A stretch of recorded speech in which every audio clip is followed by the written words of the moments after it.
Bismillahirrahmanirrahim. Alhamdulillahirabbil alamin. Allahumma shalli wa sallim ala sayidina Muhammadin miftahi babi rahmatillah adada ma fi ilmillah salatan wa salaman daimaini bidawami mulkillah wa ala alihi wa sahbihi. Assalamualaikum warahmatullahi wabarakatuh. Waalaikumsalam warahmatullahi wabarakatuh. Sahabatku yang dimuliakan Allah Ta'ala, alhamdulillah kita bisa bertemu kembali di channel yang barokah ini insyaallah. Channel Habib Novel Al-Idrus. Dan pada siang hari ini di tengah guyuran hujan di luar studio kita ditemani oleh manusia-manusia yang dingin ya. Habib yang pojok ini gak asing buat antum semua, Habib Muhammad bin Anis yang terkenal dengan bin Anisnya, bin Syihab, Masya Allah, dari kota yang dingin, kota Malang. Kemudian Habib Muhammad bin Hussein Al-Habsyi, Masya Allah, sudah tidak asing lagi buat kita semua, tidak asing ya. Alhamdulillah kita akan ngobrol bareng ya, akan bersama-sama ngobrol santai. Dan tadi kita juga sempat nyinggung kalau habis hujan nih nanya makan apa nih? Makan bakso. Oh, benar. Bakso ya. Bakso Malang. Bakso Malang ya. Dengar-dengar antum di Malang punya. Alhamdulillah begitu Habib, doakan lancar. Bakso Numani biar tuman terus Habib. Biar tuman terus ya. Tepatnya di mana Habib di Malang ya? Di exit tol sekitar 1 kilo dari exit tol Singosari Malang ya, menuju Batu. Jadi 1 kilo dari ya begitu. Kilometer berapa itu kok? Kilometer 1,75 insyaallah. Ya. Pokoknya cari di Google Map muncul. Oh ya? Muncul insyaallah. Bakso Numani. Iya. Ya, ini yang lewat Malang menuju Batu, jangan lupa mampir ke tempat beliau karena 100% insyaallah halal, thayyiban dan insyaallah barokah. Amin. Insyaallah barokah. Hari ini bayar, besok gratis ya. Betul. Iya. Karena besok gratis terus. besok gratis terus. Masyaallah. Ikhwani rahimakumullah. Nah, mumpung nih saya kumpul dengan beliau-beliau nih. Kawan-kawan kita nih, sahabat-sahabat kita. Kenapa saya suka pakai istilah sahabat? Ada orang nanya, kenapa pakai sahabat, Beb?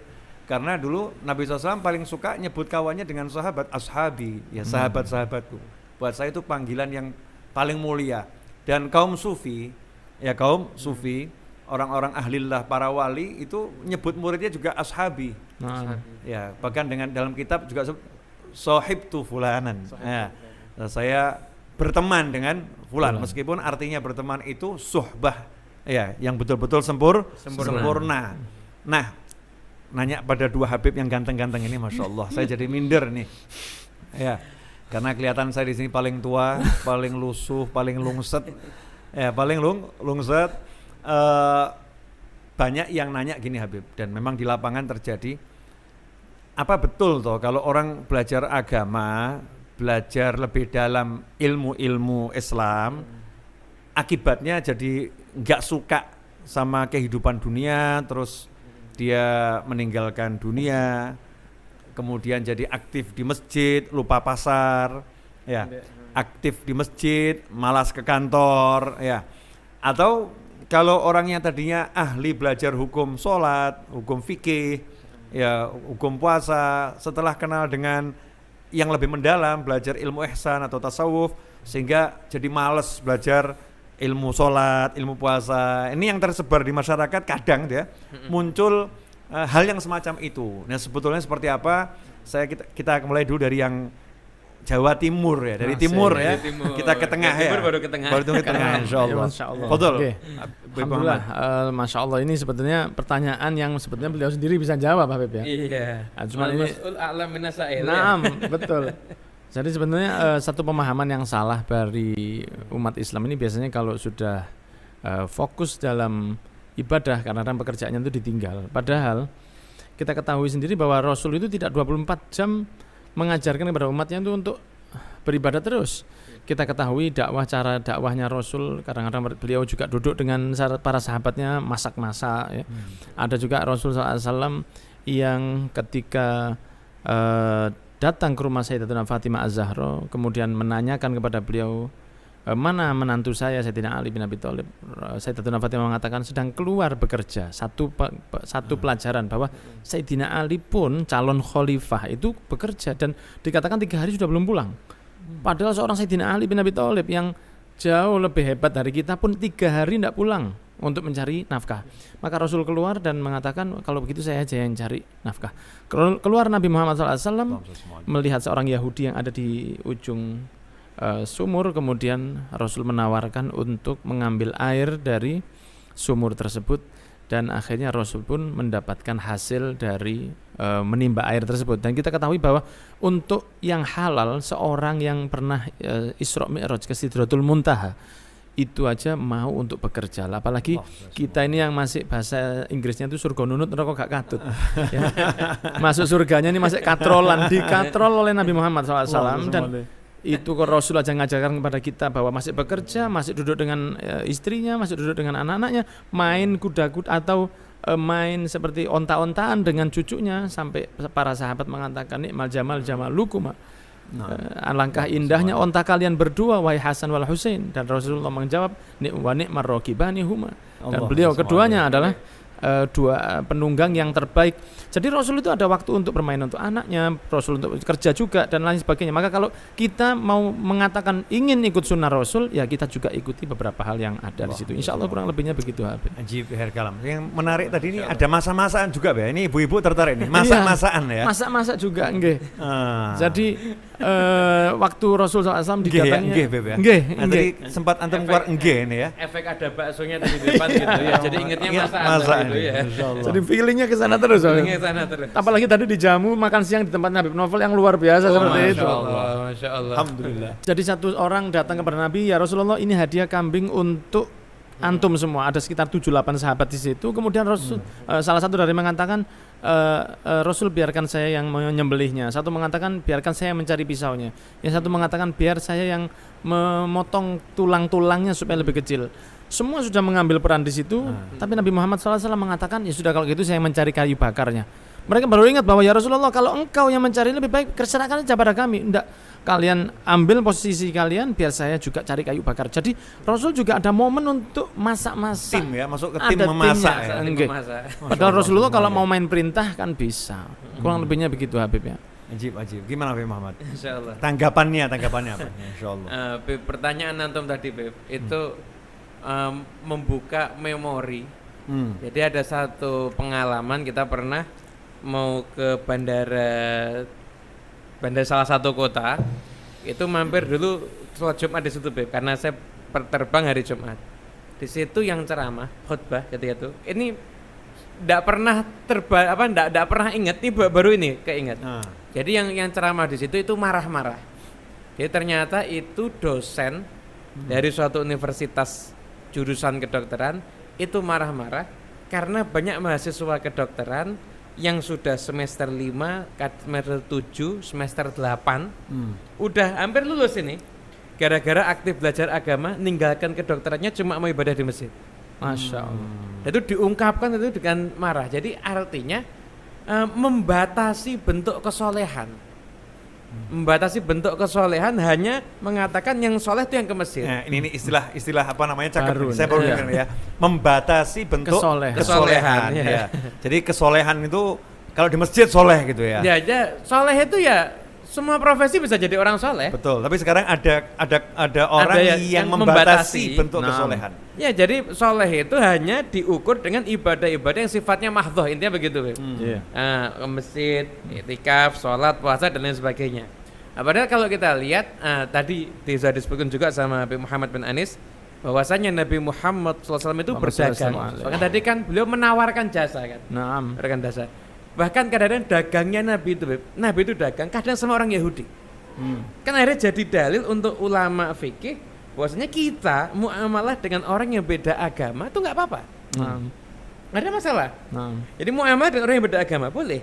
Ada dulu namanya seorang tokoh Yahudi namanya Zaid bin Sa'nah. Itu muamalah dengan Rasulullah SAW. Zaid bin Sa'nah ini dia orang yang mengkaji kitab suci yang terdahulu. Semua sifat Nabi ada sama Rasulullah. Kecuali dia lihat dua yang belum dia lihat. Yang pertama, sabar sama marah lebih dominan sabarnya.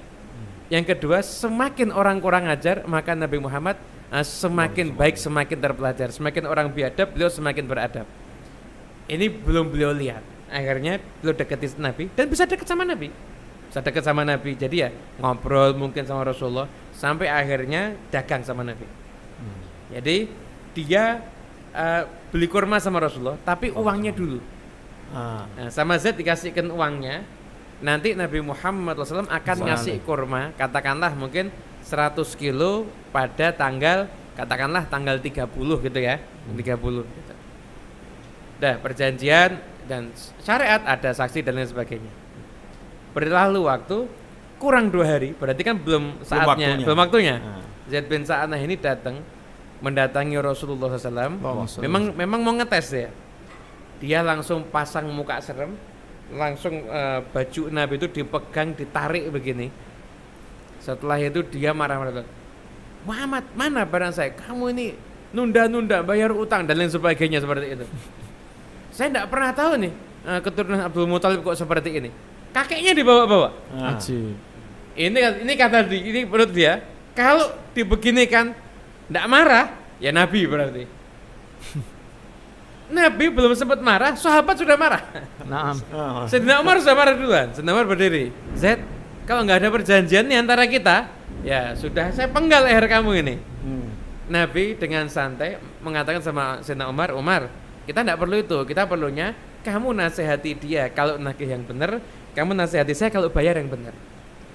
Sekarang antarkan dia ke kebun kurma di sini, kasih 100 kilo buat dia, itu utang saya, tambah lagi 20 kilo buat dia. Masya Allah.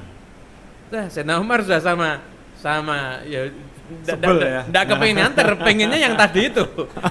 Sambil jalan sama Zaid nih, Zaid manggil sama Umar, kenapa? Sayyidina Umar, saya tadi cuma ngetes. Loh, ngetes apa maksudnya? Saya dapati semua sifat Nabi ada di Muhammad kecuali 2. Saya tes tadi, ternyata betul-betul ada. Balik lagi ke Rasulullah SAW dan akhirnya masuk Islam. Bukan cuma masuk Islam, begitu dia masuk Islam, setengah hartanya untuk perjuangan kaum muslimin. Masya Allah. Jadi karena dagang ternyata. Jadi Rasulullah SAW itu tidak membatasi hanya sekedar beliau di masjid, beliau juga muamalah dan banyak hadis-hadis Nabi Muhammad tentang urusan pertanian. Tentang urusan perdagangan. Ya kamu kalau dagang jangan sampai ada barang buruk, yang buruk ada di bawah, yang kelihatan baik itu di atas. Itu kan semuanya dijelaskan sama Rasulullah SAW. Berarti yang namanya orang soleh ngikuti aturan Nabi tidak mesti harus menjadi seorang ahli ibadah yang sifatnya mahdhah tadi itu, tapi bisa dengan segala profesinya. Tadi juga ajib ya. Jadi sama Rasul ini ditambah sebagai hadiah 20 kilo. 20 kilo. Karena sudah dibuat marah tadi itu ya. Dibuat marah tadi itu. Karena Yahudinya dimarahin sama Sayyidina Umar, dikasarin gitu ya. Ganti kemarahannya, kasarnya dikasih tambahan bayaran. Dan memang memberi hadiah itu salah satu sunnah Rasul untuk setelah orang yang ini. Tapi supaya para teman-teman yang menyaksikan tidak salah memahami bahwa itu bukan riba. Tapi dari memberi hadiah itu adalah salah satu sunnah setelah orang berhutang tanpa perjanjian. Itu akhlak Rasul sallallahu alaihi wasallam. Makanya sama Nabi bisa 100 buat utangnya, yang 20 ini buat hadiahnya dia karena dia tadi sampai marah dan lain sebagainya tadi itu. Dan ini pemirsa, ada satu yang perlu saya garis bawahi loh ya. Jangan kemudian setelah menyaksikan tayangan ini Anda kemudian mau ngetes ulama. Ya, datang banyak ulama, saya mau tes nih, marah enggak? Kalau enggak marah berarti ulama betul. Ingat dalam kisah tadi Sayyidina Umar bin Khattab ini calon khalifah yang pangkatnya sangat tinggi, itu marah gitu. Sayyidina Umar marah. Sayyidina Umar aja marah. Jangan tes ke Habib Muhammad, dia bisa marah juga gitu. Kalau kasar. Ini kan, untuk Nabi. Betul. Itu kalau kita punya teman kayak Sayyidina Umar, ya kita langsung bilang, Bismillah, jangan ragu-ragu lagi. Iya, langsung ajar. Bismillah, jangan ragu-ragu lagi. Itu kalau kita ya. Itu kalau kita begitu. Artinya ini don't try it at home. Ya. Jangan dicoba di rumah. Ini yang mau kita tiru akhlaknya Rasulullah SAW, bukan akhlaknya orang yang ngetes. Nah, ini nunjukkan betul kalau Nabi SAW sebagai suri teladan paling utama. Beliau tidak hanya berdiam di masjid, ya, tapi beliau berada di luar masjid. Makanya muncul sabda Nabi Muhammad SAW, 7 kelompok manusia yang dapat naungan Allah di hari tidak ada naungan kecuali naungan Allah di mahsyar nanti. Rajulun qalbuhu, dan seorang pria yang hatinya terikat oleh masjid. Nah, ulama ketika menjelaskan hati yang terikat oleh masjid itu bagaimana? Dia ketika berada di luar masjid semua pribadinya sifatnya seperti di dalam masjid.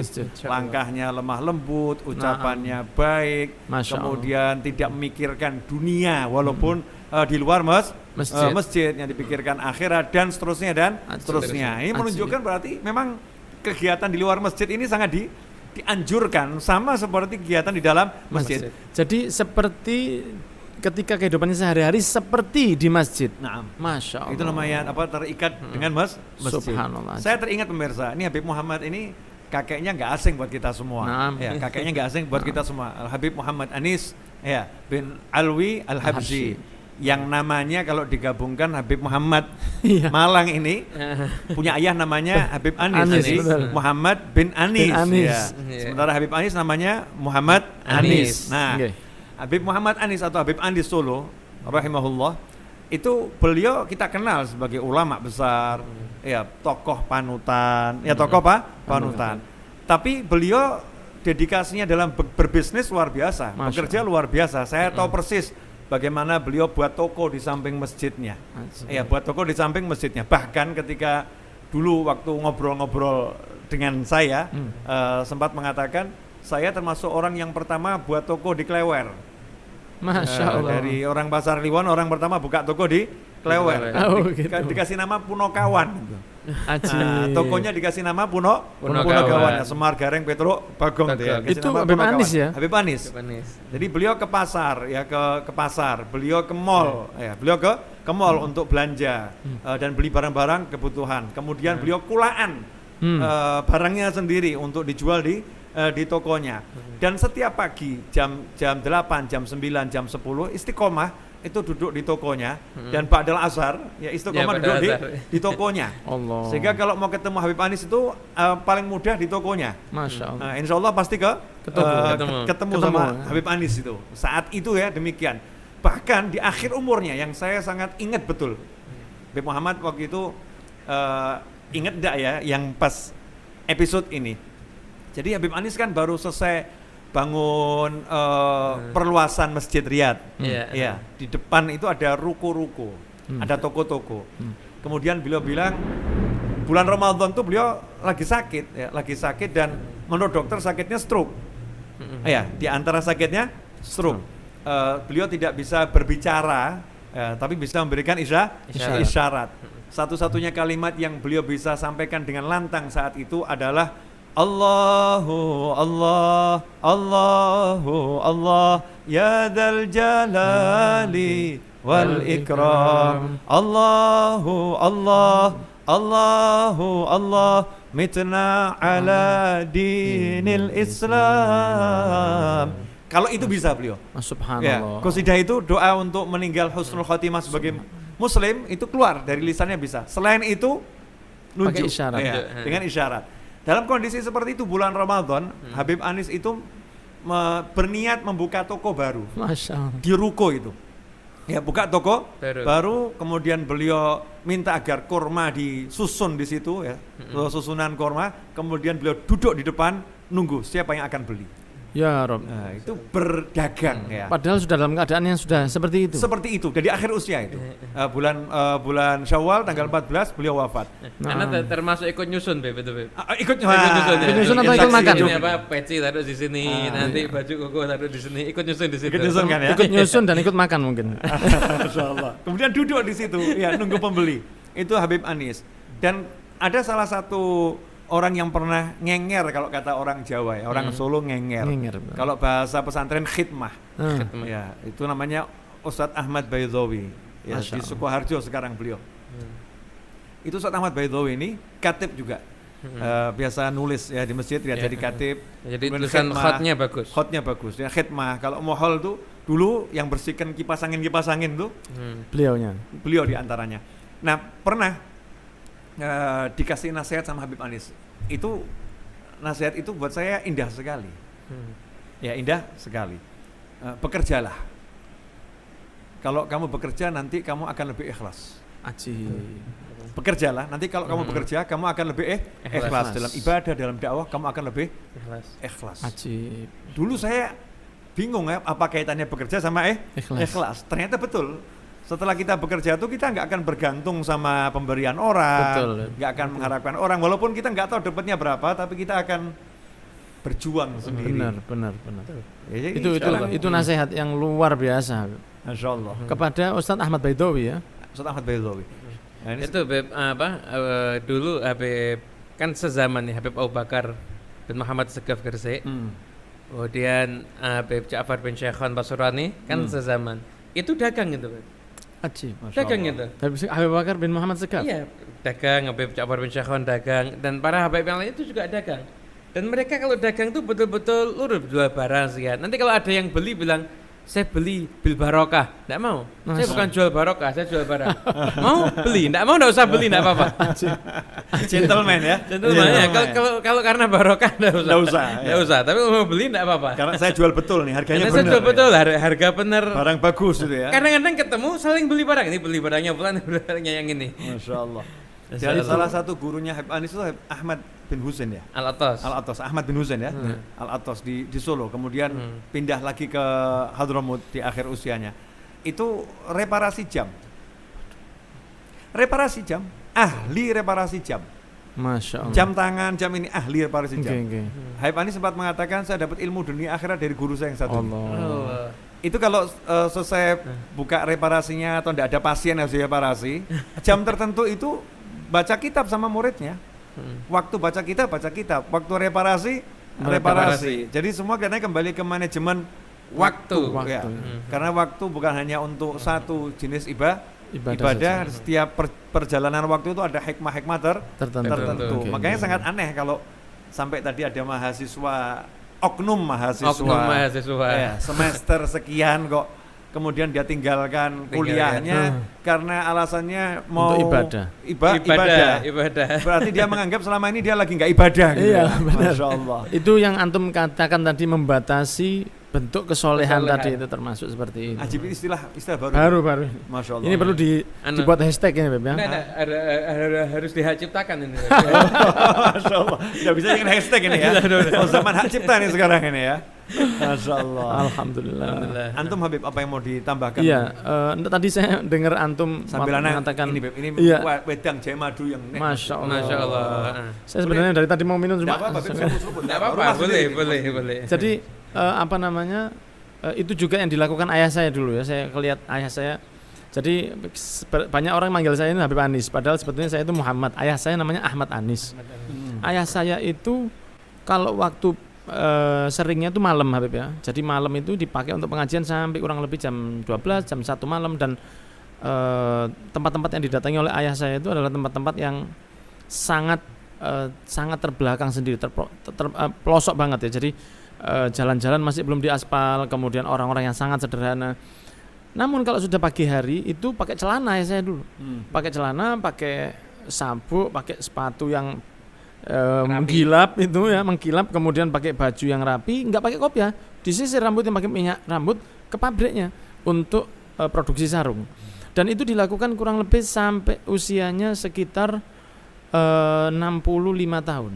Ya, wafat di usia 72 sampai usia 65 itu masih pakai celana dan ke pabrik ngurus semuanya. Ketika sakit baru akhirnya meninggalkan karena saya yang diperintahkan ke sana, tapi tetap semua keputusan itu masih di tangan beliau. Masya Allah. Padahal ayah saya meluangkan waktu setiap hari 3 jam untuk baca kitab, kemudian mengaji di rumah beberapa kitab tafsir dan lain sebagainya, sampai waktu matanya minus itu nggak bisa melihat, sakit, harus pakai pembesar seperti lup itu, ya. Jadi pembesar kaca sekarang saking susah, tapi masih baca terus.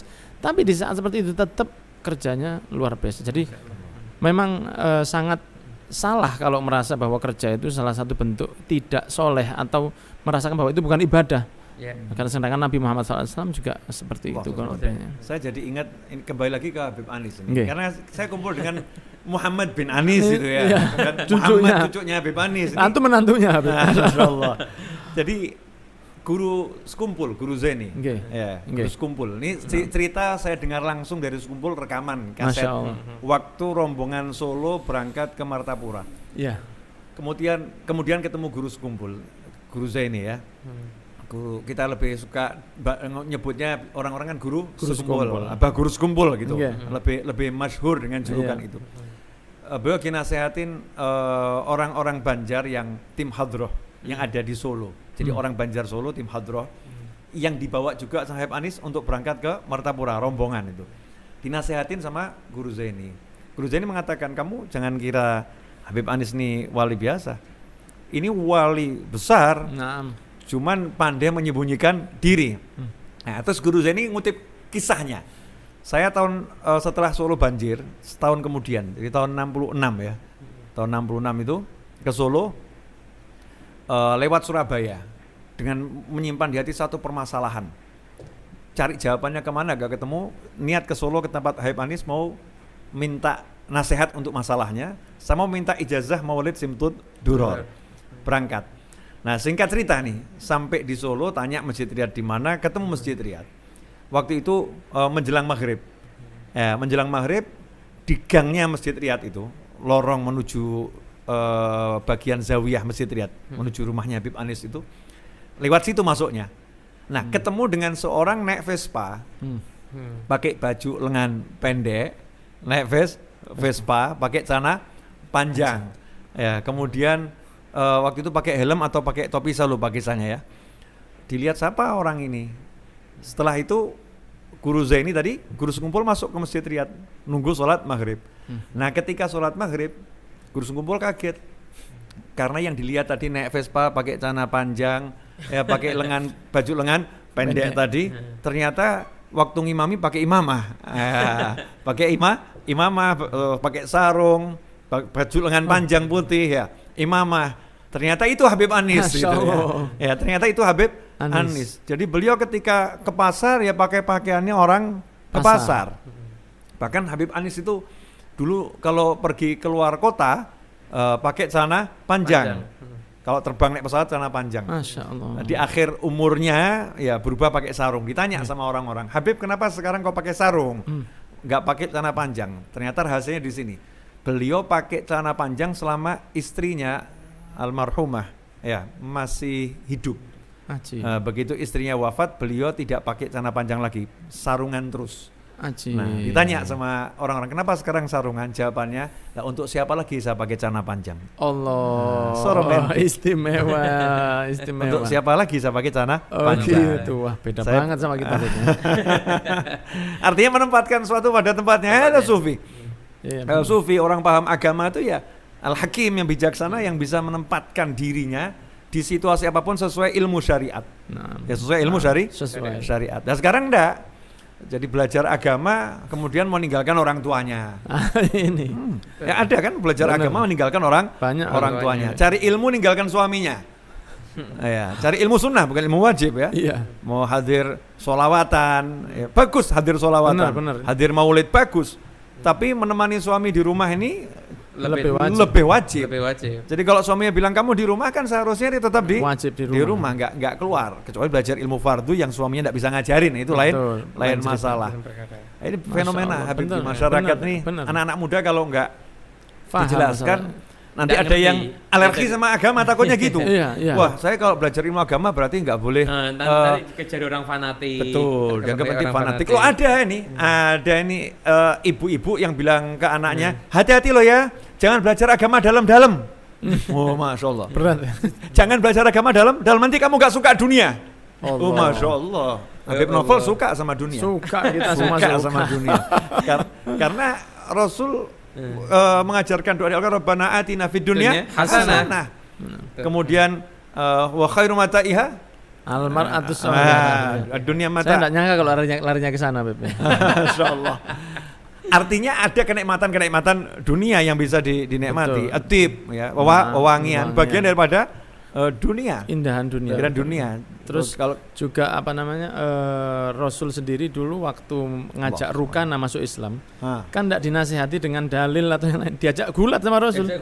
Makanya saya kepingin belajar sama Habib Nurmagomedov ya, kepingin sunnah yang satu ini.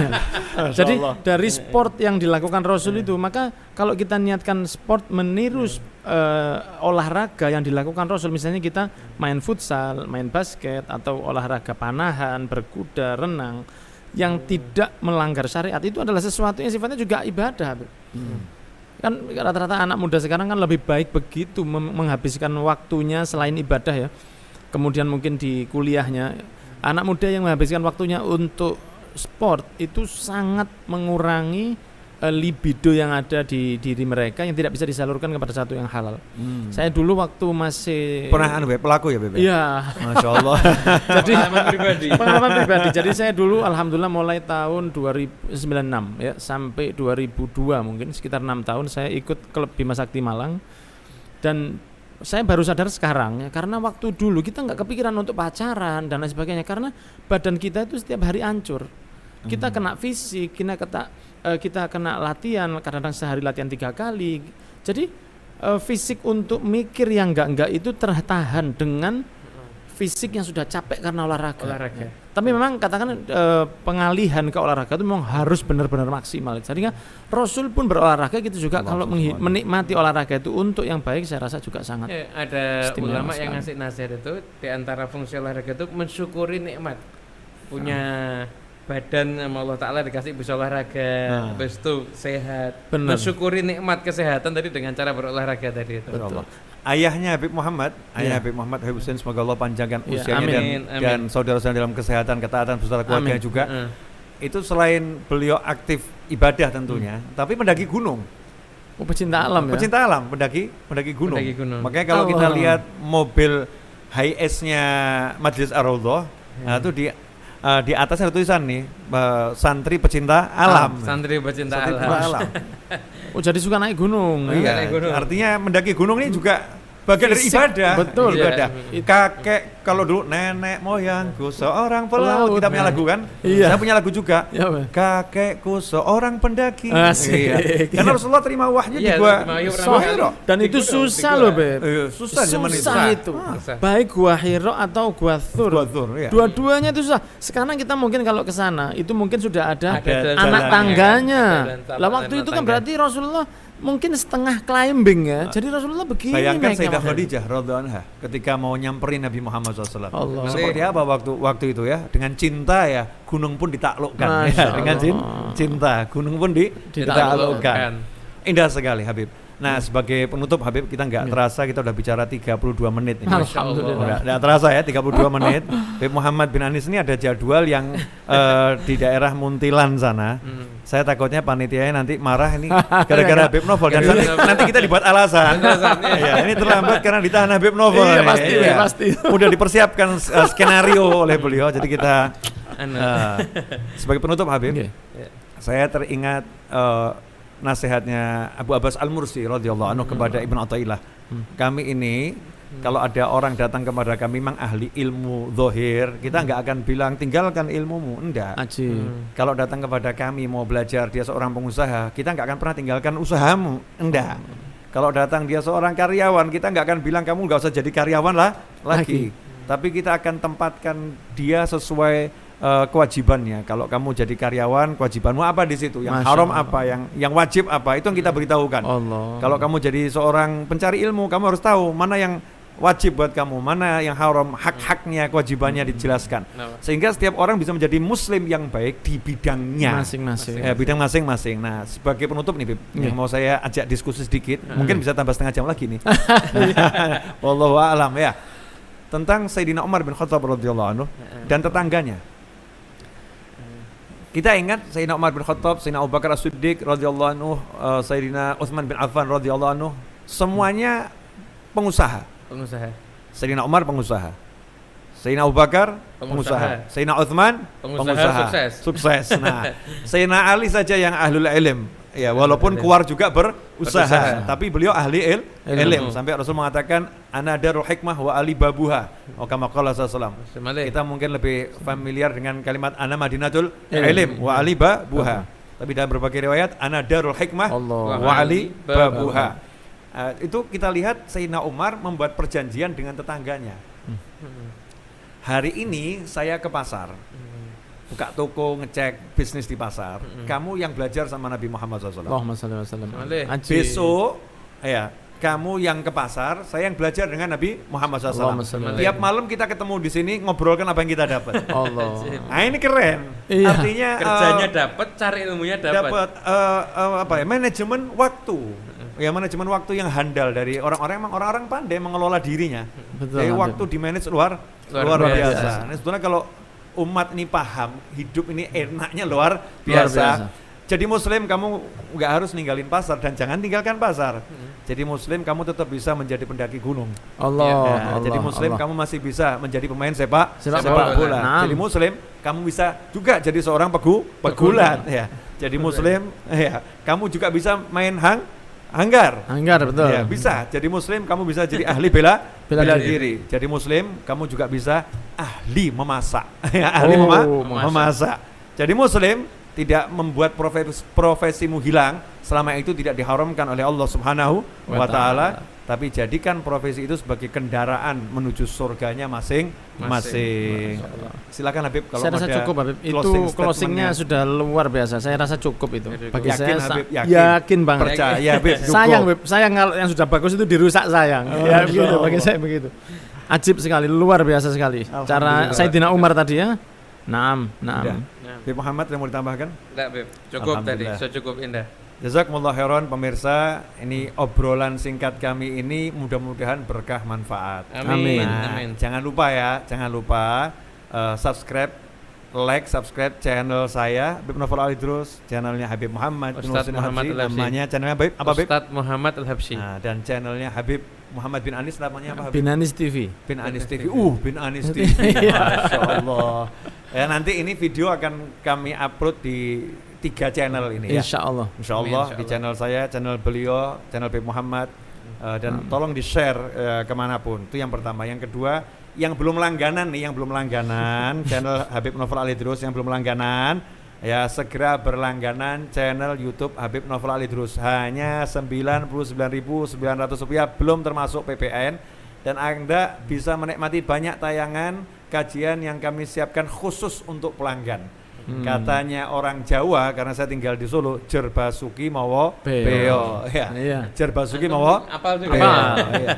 Kalau Imam Syafi'i kan dengan bahasa Arabnya ya. Kita Dengan bahasa Jawanya kan. Insyaallah pemirsa kan lebih paham bahasa Jawa. Betul. Daripada saya pakai bahasa Arab. Karena yang ngomong juga nggak paham ya. Daripada nanti kita salah paham, lebih baik ya pakai bahasa yang kita pahami. Ya, insyaallah. Jadi Rp99.900 belum termasuk PPN, berlaku selama 1 bulan, dan Anda bisa menikmati insya Allah banyak kajian yang khusus untuk pelanggan, dan hasilnya kita gunakan untuk ngurusi banyak hal yang insya Allah manfaat. Walafu minkum. Saya Novel bin Muhammad Alidrus, Muhammad bin Husain Al-Habsyi, Muhammad bin Anis bin Syahab, mengucapkan jazakumullah khairan atas waktu antum melihat kami semua. Insya Allah kita ketemu berikutnya. Saya akan main ke bakso Numani. Nah, kita tunggu Habib. Insya Allah. Insya Allah saya akan syuting di bakso Numani. Amin. Habibnya ada atau Habibnya lagi kemana? Tetap syuting. Saya akan Tetap syuting di syuting. situ. Tiba-tiba kita akan upload ya kita. Alhamdulillah, di bakso jazakumullah Numani, khair. insyaallah. Terima kasih. Waalaikumsalam. Amin. Wassallallahu ala sayyidina Muhammadin Allahumma wa alihi salli ala wasallam walhamdulillahirabbil alamin. Wassalamualaikum warahmatullahi wabarakatuh. Waalaikumsalam warahmatullahi wabarakatuh. Alhamdulillah. Alhamdulillah.